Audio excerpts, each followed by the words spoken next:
चलिए बेटा कुछ और इम्पोर्टेंट क्वेश्चंस हम डिस्कस करते हैं। इन सभी क्वेश्चंस ये आप बोर्ड से भी वीडियो से भी इसको डिटेक्ट कर सकते हैं और मैं इनकी आपको पिक भी नोट्स के रूप में भेज दूंगा, आप वहां से भी इनको कंसिडर कर सकते हैं। देखिए पहला क्वेश्चन है 2 APs। पहला मीन्स इस वीडियो का पहला, वैसे तो ये 12 क्वेश्चन है एनसीईआरटी का, 5.2 का 12 क्वेश्चन है। 2 APs have same common difference. The difference between their 100 term is 100. What is the difference between their 1000 terms? Statement को समझते हैं बेटा पहले सबसे।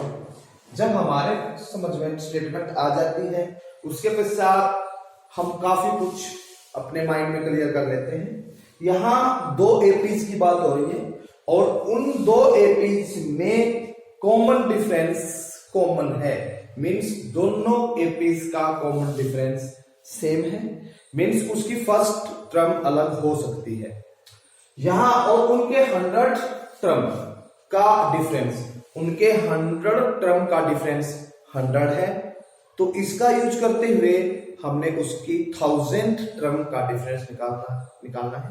It is very important question. मैं दोबारा आपको इसको एनालाइज कर देता हूं।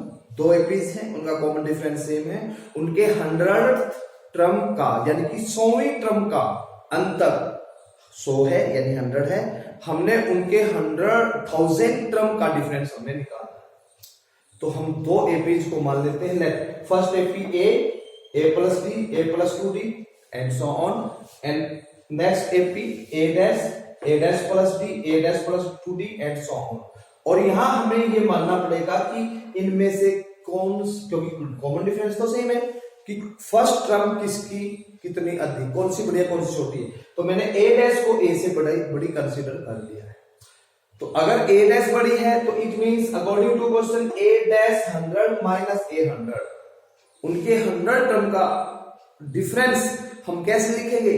A डैश 100 इस वाली टर्म का 100वां टर्म होगी, 100 टर्म होगी, और A 100 का मतलब इसके 100 टर्म होगी, अंतर मींस माइनस। तो A डैश 100 माइनस A 100 को कैसे लिखेंगे हम? A डैश प्लस 90 माइनस, अब इसको ब्रैकेट में A प्लस 90, इनको खोलते हैं 90 से 90 कट गया क्योंकि 100 के बराबर गिवन था, तो यहाँ A डैश माइनस A 100 के बराबर आ गई हमारी ये वैल्यू।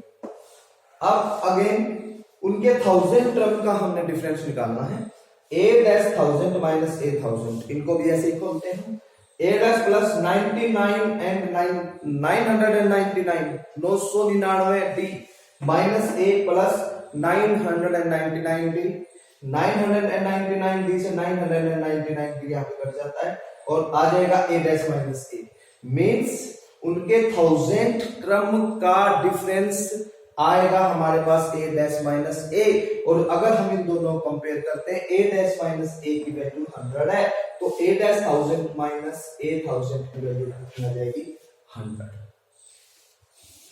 नेक्स्ट क्वेश्चन ये भी टाइप है। अब how many 3 digit numbers are divisible by 7, कि 7 से विभाजित होने वाली 7 से विभाजित होने वाली 3 डिजिट नंबर कितनी है? You know first 3 digit number is 100, क्योंकि 100 से पिछली तो 2 डिजिट नंबर होगी 99, and last 3 digit number is 999, क्योंकि उसके में एक जोड़ देंगे 1000 हो जाएगा 4 डिजिट नंबर। तो डिजिट नंबर पहली सबसे छोटी 100 होती है और सबसे बड़ी 3 डिजिट 999। तो हम यहां देखेंगे कि 100 7 से डिविजिबल नहीं होती, छोड़ दो उसको, 101 नहीं होती, उसको छोड़ दो। ऐसे करते जब हम चेक करते हुए आगे बढ़ते हैं तो पहली 3 डिजिट नंबर डिविजिबल बाय 7 आ जाएगी 105। फिर अगली जो आएगी हम ऐसे चेक करते जाएंगे 112, मीन 7 की टेबल चलेगी यहाँ, फिर 190। हमने फर्स्ट 3 पिकअप कर ली। अब लास्ट से क्या करेंगे? हम 1000 को चेक करेंगे। 1000 7 से डिविजिबल नहीं है, हम उससे 1000 से पहले 999 उसको चेक करेंगे, वो डिविजिबल नहीं है। उससे पिछली हम चेक करेंगे, डिविजिबल नहीं है। ऐसे ही करते हम जब जाएंगे 994, हमारी वो 3 डिजिट नंबर पिक हो जाएगी जो 7 से डिविजिबल है।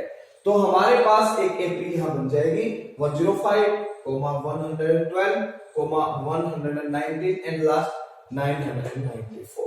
ये वही क्वेश्चन बन गया जो हमने पिछली वीडियो में कंसीडर किया था। यहाँ a की वैल्यू 105, b की वैल्यू a2 - a1, 112 - 105 = 7। अब क्योंकि ये nth टर्म हमने मान ली है, nth टर्म, तो an = 994। an को खोल देंगे, a + 9n - 1 * d 994, a की वैल्यू 105, n - 1 * 7 994। अब 7n - 7 = 994, 7n 105 - 7 = 98, यहाँ माइनस हो जाएगा। 7n की वैल्यू 896 आ जाएगी और n की जो वैल्यू आएगी 896/7 यानी कि 128। तो हमारी वो nth की वैल्यू जो कि 7 से डिविजिबल है, यानी कितनी टर्म्स हैं 3 डिजिट नंबर की जो 7 से डिविजिबल है, वो एक्यूरेट 128 है। मैं समझता हूं आप तो अच्छी तरह से दोनों क्वेश्चन समझ में आए होंगे।